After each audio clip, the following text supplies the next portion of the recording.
Okay, hi everyone, and welcome to our webinar, Secure Messaging in a Post-Quantum World. My name is Sofía Celi, I'm a cryptography researcher, and today I'm joined with Thomas Prest, who is also a senior cryptography researcher at PQShield, and Shu Katsumata, who is a senior cryptography researcher at the National Institute of Advanced Industrial Science and Technology in Japan, and also a consultant researcher for PQShield. And today, what basically we want to ask ourselves and try to answer ourselves is if it's possible to have secure messaging protocols that are safe in the face of quantum computers. So of course, a lot of people probably have heard about these really big quantum computers that are going to be breaking the majority of modern cryptography nowadays, that we use nowadays. And why is this important is because this cryptography is not only used as a theoretical thinking, but rather it's actually used in the protocols that we use to secure our communications. For example, the Signal protocol or other kind of secure messaging protocols. And because we send so many of these texts that have private information about our life through these channels, it is important for them to be safe, not only about for the classical computers that we use nowadays, but also in the face of any quantum computer that might come. And just to have a little bit of feeling of what the audience have, basically what we wanted to ask you first in the form of a poll is to actually know how much familiar are people with post-quantum cryptography in secure messaging. So we'll be sending that poll soon. Yes, so you can vote through that poll now.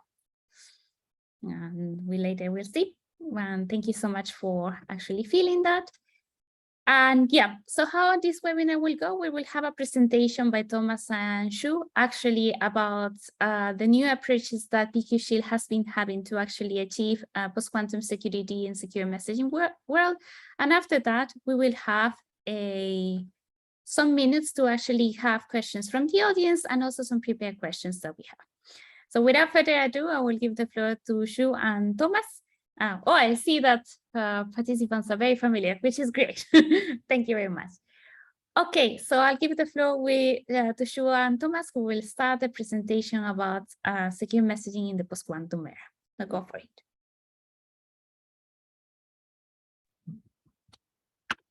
All right, thank you for the introduction, Sofia. So yes, we are going to discuss for this webinar secure messaging in a post-quantum world.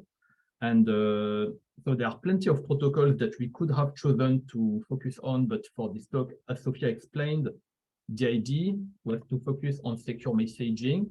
And there are many natural reasons for doing that. The first reason is that secure messaging or messaging applications in general are widespread across the world. If you own a smartphone, there's a good chance that you own a messaging application. And there are actually billions of people who own messaging applications. The most popular being WhatsApp, Messenger, iMessage, WeChat, and so on. And not only are we going to focus on messaging applications, we are going to focus on secure messaging protocols, because all these secure messaging applications, they have underlying cryptographic protocols that users use, that are used in the background to communicate across the application. And the most well-known of these protocols, and also arguably one of the most secure, is the Signal protocol, which is used in various forms by WhatsApp, Messenger, and Signal, for example. And so we are going to focus on variations of the Signal protocol, at least in the beginning of this talk. And at a high level, the roadmap is going to be the following. We're going to discuss how to obtain a secure messaging protocol that is simultaneously post-quantum. That's going to be the first part of this talk. Scalable, that's going to be the second part of this talk. And by scalable, we mean a protocol that whose efficiency scales well in the presence of large groups of users. And finally, the third property will be metadata hiding. And we're going to define what we mean exactly by metadata hiding, then how to protect this metadata. All right, so now in the first part of this talk, we are going to discuss security and post-quantum security secure messaging applications. So in order to discuss security, we first need to define what do we mean by security. And so one prerequisite is to discuss the threat model that we are faced with messaging applications. And one of the first threats of secure messaging application is large-scale global surveillance by state actors, because we are going to see later that secure messaging protocols, they require to be functional the use of servers in the middle to transmit messages. And so something easy that a state could do is, if a server is located in a certain country, the country can just mandate the owner of the server to deliver to the state the content of the server. And this is not only theoretical, this is something that happens quite often in practice. And of course, it's not something that that a government will tell you publicly that they do, but thankfully, it's something that can be measured to some extent using a very useful tool, which is called transparency reports. It's a common practice in large companies to produce every year a report called the transparency report that indicates requests that were done by states to hand over data and whether they complied with these requests. So this allows to have at least a partial picture of what is going on. And for example, in this picture, we have represented Meta's transparency report for the period of June-December 2021. And we can see that in only 6 months, there has been more than 200,000 requests, and that more than 70% of these requests were honored by Meta. So that's one first way of saying how widespread this kind of surveillance can be. But unfortunately, it's not even the end of the story. There are not, you can use other means than legal means to spy on people. And one other mean that is unfortunately widespread is the use of spyware. So again, it's something that's difficult to know from official channels, but there are several highly publicized stories of spyware that's sold off the shelf by companies, and that anyone with the right connections can acquire. The most famous of these is Pegasus, which has been disclosed about less than 1 year ago. And there was an investigation which found out that this tool was used by several countries across the world to spy on journalists, political opposition, well, basically to spy on people that they had no legitimate and or legal right to spy on. So these are not the only threat models, the state overreach and device compromise, but these are two of the threats that we need to consider. And now we are going to get a bit more technical. We are going to present at a high level the signal protocol, which is a protocol that is designed with these two threats in mind, so state overreach and device compromise. It also has two constraints. The first one is an asynchrony, and it's a natural constraint, because if you are using a secure messaging application, then typically you are not online at the same time as the people who you're talking to. So you need a server in the middle to forward your messages when you get offline. And this is why, as you can see on the picture, if you have Alice on the left with her smartphone, Bob on the right with his smartphone, then they need a server in the middle to communicate.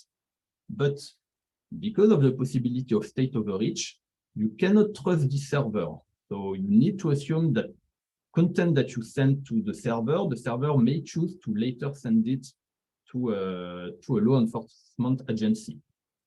That's the first constraint. And the signal protocol can be divided in two sub-protocols. The first protocol is the X3DH protocol to establish the shared secret key. And the second protocol is the double ratchet protocol.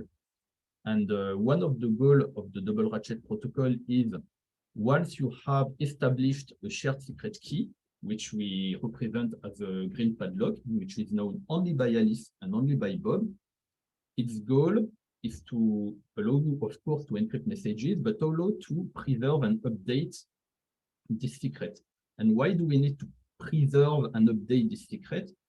It's to mitigate the possibility of device compromise. If your device gets compromised, then the attacker might learn your private key and your shared key. And so you want to get rid of this shared key and have a new shared key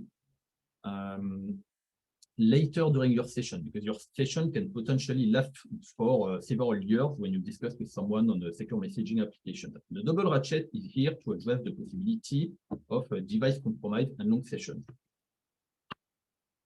Now, in the pre-quantum world, we have good ways of instantiating these protocols, which were defined by Open Whisper protocol, which is Open Whisper system, which is now the Signal Foundation. And in a pre-quantum world, X3DH, you can instantiate it using the Diffie-Hellman key exchange. So you can use elliptic curve, for example, and a variant of the ECDSA signature, which again use elliptic curve, plus symmetric crypto. In the case of the double ratchet, you can use the Diffie-Hellman key exchange plus symmetric crypto. Well, this is nice in a pre-quantum world. Unfortunately, the Diffie-Hellman key exchange and variants of ECDSA, they rely on problems that can be easily solved by quantum computers. So these are the building blocks that you want to replace. And unfortunately, the Diffie-Hellman, it realized a very specific functionality that is difficult to replicate in a quantum world. So it's not straightforward to replace this building block. Now, I'm not going to enter into the details, but fortunately, we found out recently how to solve that. So the first solution that was proposed for a post-quantum alternative to X3DH, it was by a work by Keitaro Hashimoto, Shu Katsumata, and Chris Kwiatkowski and myself that we published at PKC 2021, and a more complete version in the Journal of Cryptology 2022, where we explained that we can build a post-quantum alternative using only KEM. So KEM stands for Key Encapsulation Mechanism. And at a very high level, you can think of a KEM as equivalent to public key cryptography, public key encryption, sorry. And for example, the first post-quantum standard by NIST for key establishment, public key establishment, is Kyber, and Kyber is a KEM.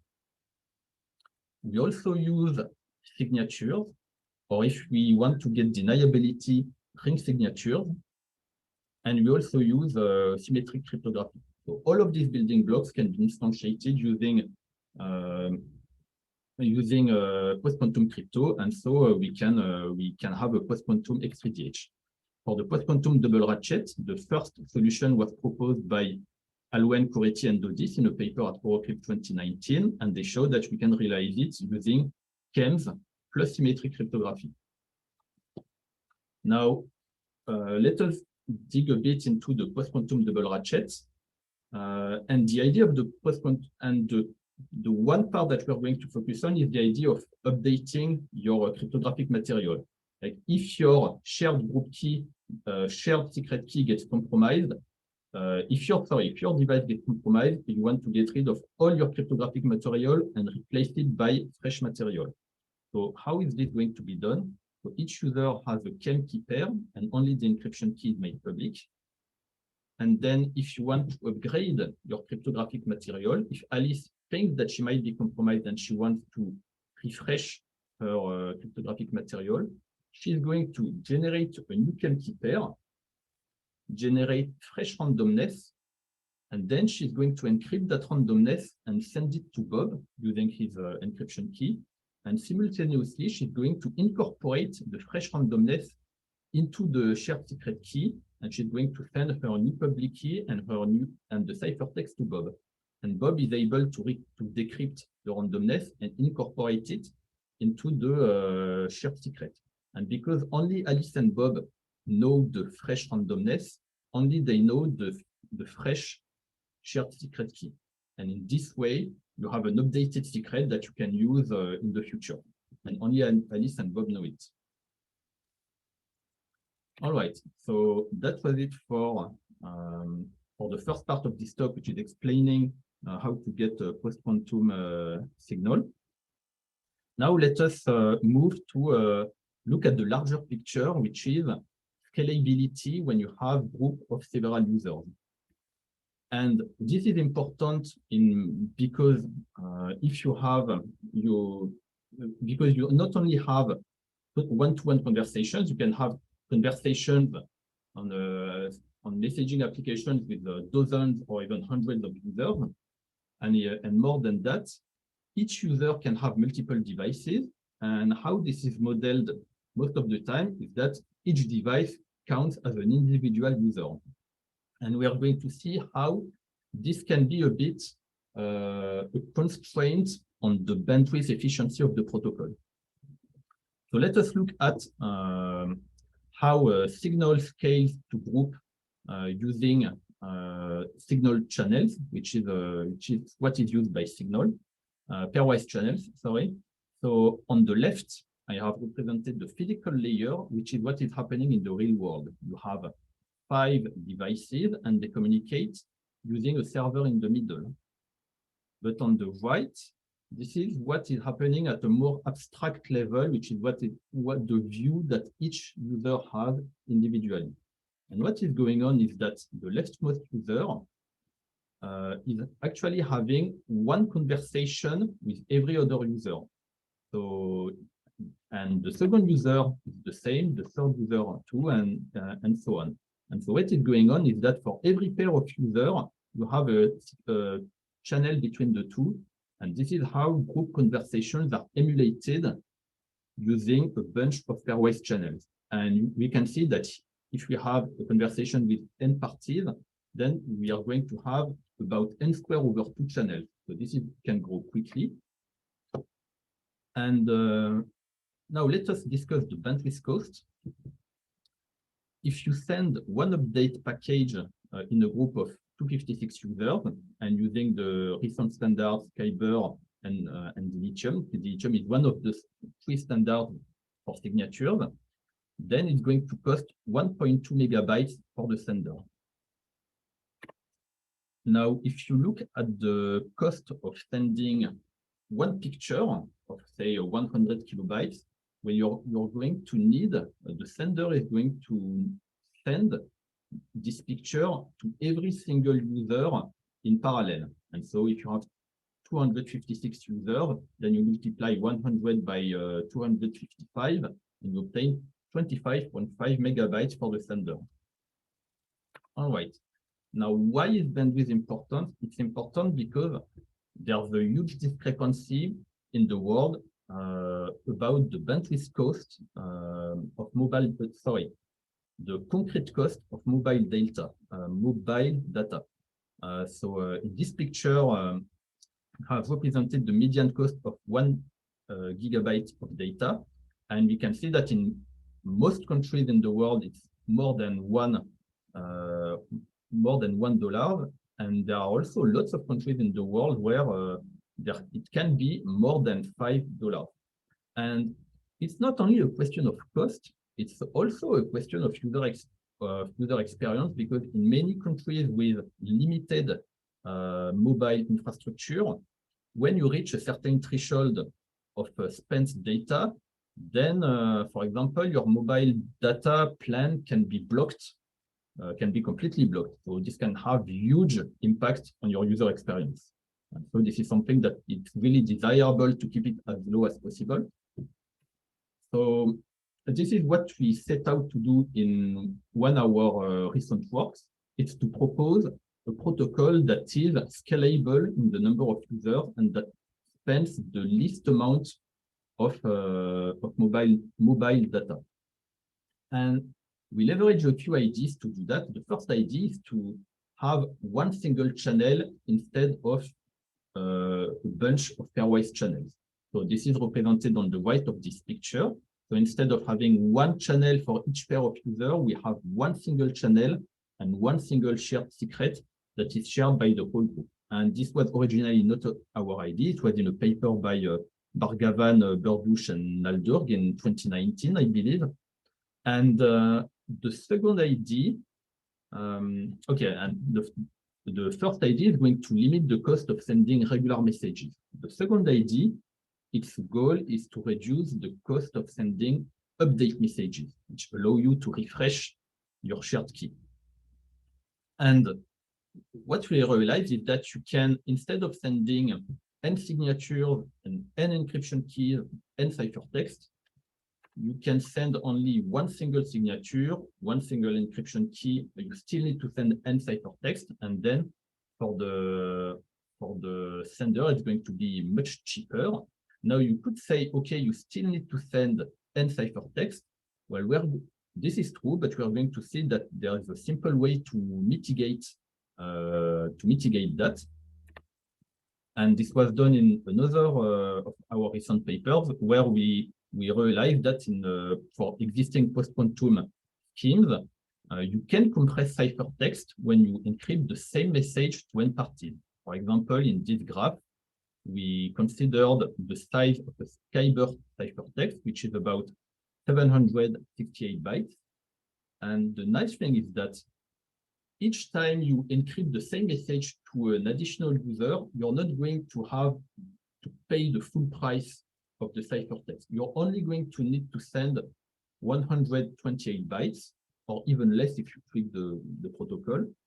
And so you have a nice growth asymptotically, because instead of having the cost per user 768, it's just 128. And we exploit this in our protocol because we encrypt the randomness to the whole group, same value to the whole group.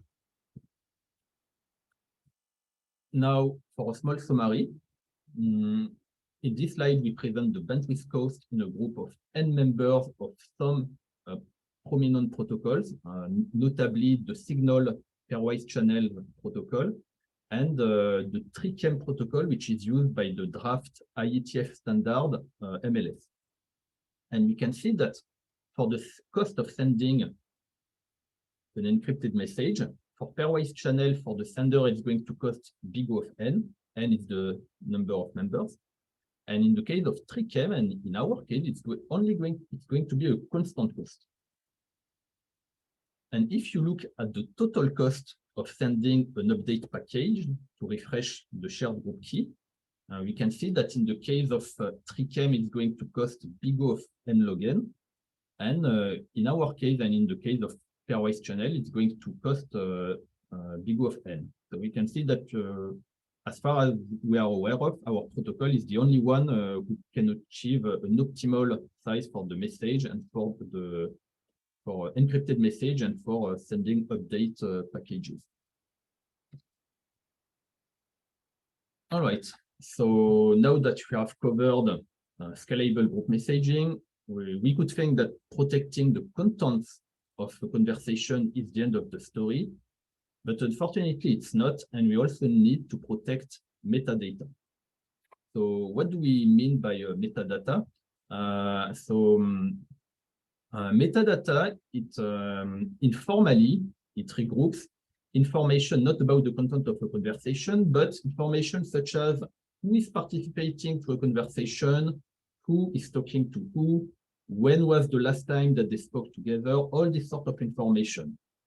And unfortunately, it has been documented again very recently that there is a widespread collection of metadata by law enforcement agencies and even by private contractors. So in this recent article by Forbes, they explained that you can track metadata about WhatsApp users, such as how a WhatsApp account was used and which number were contacting each other. You can track it using a technology known as a pen register, and they mention a company called PenLink located in the US that provides this tool as a service. So we can already see that it seems important to protect our metadata, because otherwise anyone with the right connections can ask for your metadata.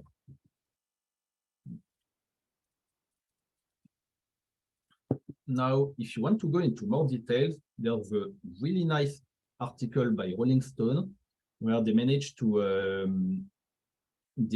acquire a private FBI document that explains in detail which information is available by law enforcement agencies. And we can see for these prominent secure messaging applications, some of them are not secure, that they can provide subscriber data, the IP address, when did users contact each other for the last time, when they came online, the user contacts, and so on. So we can see that it can be really detailed, the amount of information that that can leak. So, okay, now let us look at the technical technical ideas behind metadata leakage and how we can address that. So in this slide, we have represented our protocol that we presented a few slides ago. And the key icon is going to represent an encryption key, the envelope is the ciphertext, and the sheet of paper is a signature. And we can see that this protocol protects the contents of the conversation, but it does not protect metadata. Why? Because, for example, the devices that communicate with the server, well, they indicate they are tied to the identity of the user. So by tracking when a device goes online and to whom the device is talking to, well, the server is able to establish a graph of a social graph of who is talking to whom, when, and so on. So we want to hide from the server who the device are. And there is one first easy way to do that, is to use client anonymous authenticated channels. So instead of using, for example, TLS to communicate with the server, then you can use a client anonymous protocol. So you can use, for example, Tor, or you can rely on a VPN in order to achieve that. And in this way, your device will indeed be hidden from the server, and he cannot track you across multiple sessions. Unfortunately, this is not sufficient to hide metadata, because you're going to send cryptographic material to the server, to ask the server to distribute this material, and this server will be linked to your identity. For example, you're sending encryption keys, you're sending ciphertext, and you are sending signatures, and encryption keys and signatures can be traced back to your identity. So you want to hide it as well. Okay, first idea, maybe we can encrypt all of this cryptographic material using the shared group key that all the users know, but the server doesn't know. Okay, we can try doing that, and then it's all protected. Unfortunately, the problem is that now the server has no way to authenticate a group member, because anyone could ask to the server, please, can you send this information to the group? And since it's encrypted, the server doesn't know if it's legit. And what this means is that anyone can upload garbage messages to the group and cause a denial of service attack. So this is clearly not an optimal solution. So maybe we can refine it. Maybe we can encrypt all the packages except the signature. So the signature is useful to authenticate a user as legit. Unfortunately, if you reveal your signature, then you are also revealing who you are. So you lose this anonymity that we are trying so hard to protect. So we can see that when you try all simple solutions, it doesn't really seem to work. And this brings us to the idea that we had to protect metadata, which is to leverage the shared group key that is known only by the participants. So our solution is to derive a signature key pair from the shared group key. So we represent that by the signing key, which is a pen, and the verification key, which is magnifying glass, and the verification key is publicly broadcast, but only the signing key, the signing key is kept private and known only by the group members. And in this way, every time a group member is going to send an update to the group, then they are going to sign this message or this update by using the group signing key to send the signature, and the server is able to verify the signature and be convinced that the user is part of the group, but it's not going to reveal anything more than that single information, that the user is part of the group. It doesn't say who it is inside the group. And this is, so if you want to read a more formal version of this ID, this is an article by Keitaro Hashimoto, Shu Katsumata, and myself that we published recently at TCS 2022. And by using this, you can you get a more efficient protection of metadata, a stronger metadata protection. So now to conclude this talk, so we discussed in this talk first how to make secure messaging post-quantum, and then we showed how to make it scalable, and then we showed how, in addition, to add a layer of metadata privacy. Unfortunately, we didn't have the time to go into the details, but if you want to have more details, you can look at our white paper, which is on our website. And we also didn't have the time to provide references to every single work that we built upon, and we used a lot of existing work. And our white paper also references this work. And that concludes the talk, and thank you for your attention. Thank you so much for that presentation, Thomas. So right now we go to the section of a Q&A part. So if you're part of the public, you can send the questions through the tool that is called Q&A. So send them over there and I will try to read them. If you put them on the chat, I will try to read them, but please use better the Q&A tool.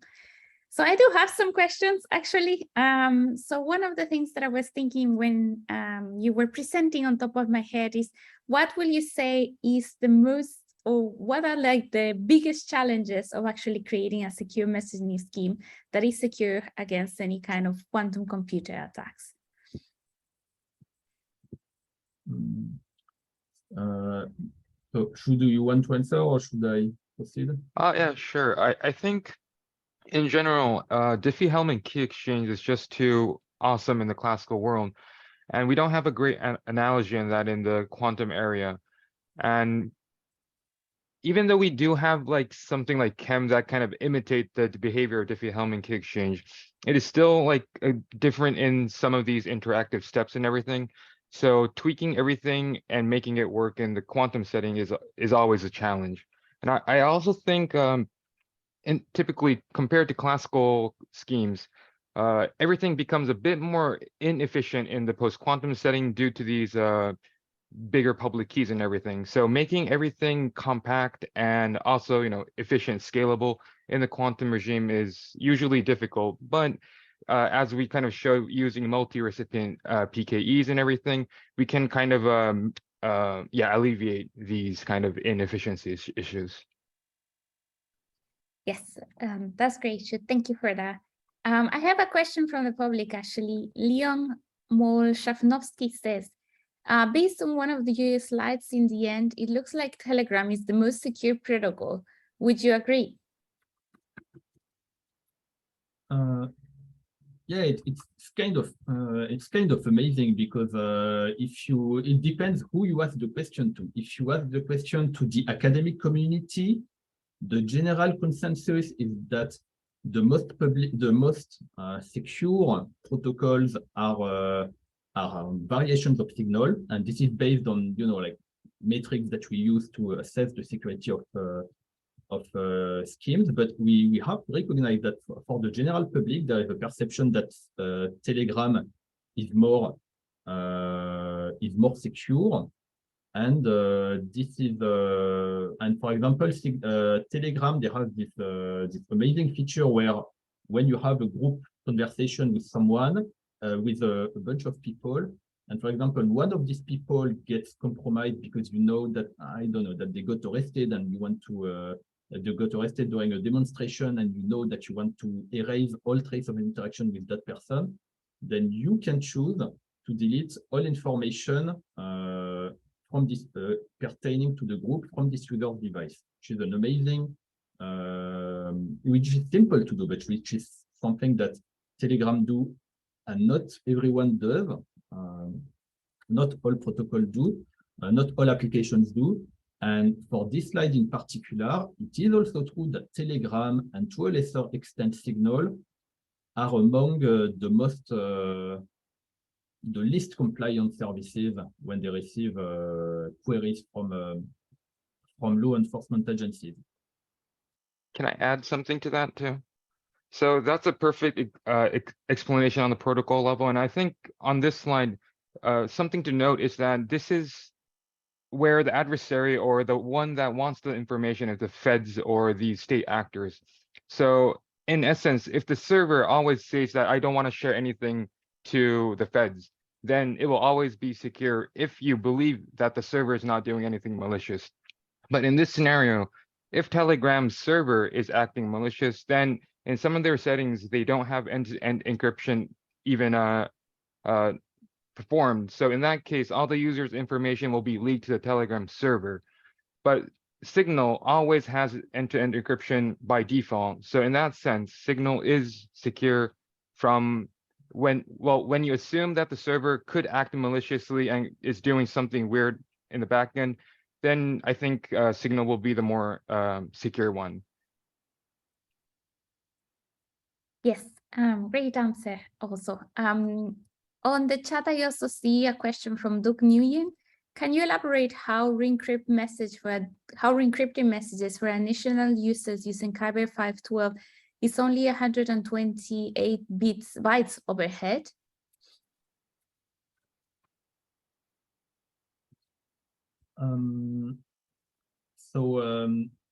It's really simple. It's when you send the ciphertext using, for example, Kyber, then in a nutshell you are going to have two parts in your ciphertext. So one part is going to be 640 bytes. The second part is 128 bytes, and we realize that if you send the same ciphertext, if you send the same message to two public keys, then you can reuse the first part and you only need to repeat the second part. And that if you do that, it's going to remain secure and it's going to be functional. And this is what we decided to do. Great. I also have one question of my own. So one of the properties that these secure messaging protocols sometimes also aim to provide is this property that's called deniability, meaning that there's no cryptographic proof of authorship from any of the parties that are part of a group chat. Are there any specific concerns regarding deniability that we have to think about when talking about having a quantum safe protocol? To anybody that wants to answer. You want to answer, Thomas? Oh, go ahead. So I don't think deniability is obviously really important, but I don't see any issue in the post-quantum era in the sense that deniability is always a tricky issue, even in a classical setting. So if we can solve everything in the classical setting, then I'm very optimistic that we'll be able to solve it in the post-quantum setting too. So I think Signal tries to offer a very good level of deniability, and MLS doesn't really capture that part yet because MLS is trying to make the underlying protocols more secure right now regarding content. And also in our work, we did metadata hiding, and we do have some ideas on making it more deniable, but I think those are like for future works right now.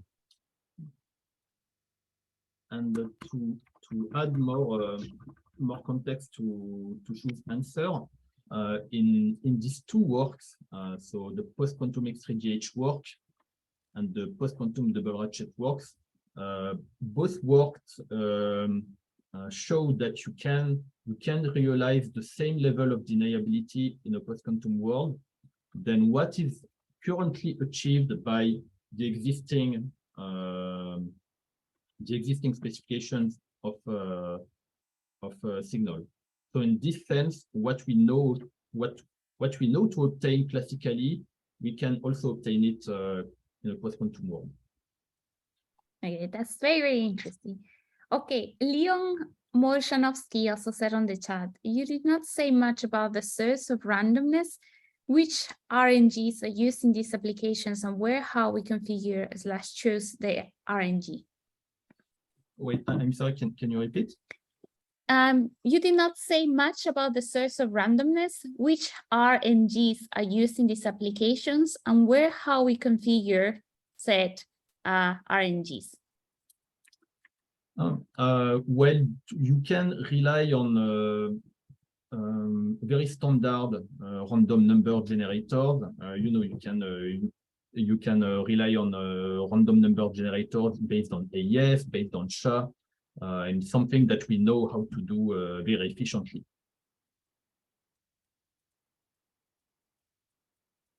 And it's not going to change in a post-quantum world. It's going to be just as easy.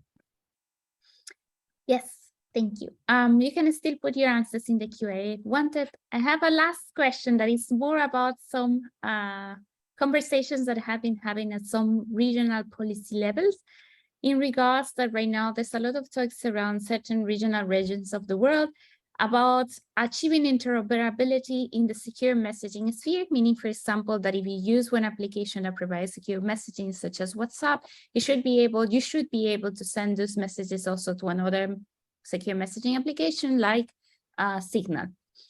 And that seems to be something to keep in mind when talking about post-quantum and secure messaging. And I don't know if you have started some research about it, or if you have some thoughts about how to have this concern in mind when designing. Yeah, that's a very good point. It's true that all of these secure messaging applications, they have been doing their own thing independently, but at least in the EU, there's been some very recent mandates that mandate that providers of messaging applications should provide interoperability as well. And it's something that's going to be technically challenging because it will require all these providers to start agreeing on what they want to do. For example, something very simple. If you want to encrypt a message using your shared key, one provider could use, say, AES in CBC mode. One second provider could use AES in CTR mode, and if you want operability, it looks difficult to achieve without both of them agreeing on using the same mode. So you're going to agree on this common set of standards, and similarly, when you look at what is done for group messaging, well, some of them might use pairwise channels. Some of them might use different protocols such as MLS or sender keys. So yeah, this is going to require a lot of politics, a lot of discussion, and yeah, as far as I know, there's no work being done by these providers at the moment in this direction, but they won't have a choice because, like you said, it's becoming a mandate. Yes, I've seen if people are interested some recent work at the IETF, they might be studying a group that is called Message Interoperability something MIMI working group. That might be something where they standardize these, but they haven't thought about post-quantum addition, so that would be also something to suggest. Again, if people want to add any chat or Q&A, but for the moment I don't see any more on the chat or Q&A. We just this is your last call. Okay, I see no more questions. With that, I guess we can wrap it up. So just to tell everybody on the audience, thank you so much for attending, and also for our speakers for giving these presentations and for being here. Thank you very much. If you want to read further about secure messaging in the post-quantum world, I suggest that you read the white paper from PQShield that has been shared over the chat, or you can also find it, as Thomas said, on the website. And yeah, with that, thank you very much for attending. I hope it was useful for a lot of people. Thank you for being here. Thank you.